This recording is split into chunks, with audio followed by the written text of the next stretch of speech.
Welcome, in front of me is a Xiaomi Redmi Note 8 Pro, and today I'll show you how to format the SD card on the device.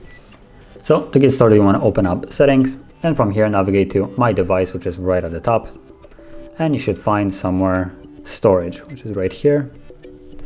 And at the top you'll find the phone storage, but at the bottom you'll also find your SD card. So you can see SanDisk SD card, and one of the options is erase SD card, so tap on it. It gives you a warning message that will remove all the data from it, so tap on format SD card, then you will see a progress of the process. Let's wait for it to finish. And you can see that now it is done and the SD card is now ready to be used. So click on done, and that's basically it. So if you found this very helpful, don't forget to like, subscribe, and thanks for watching.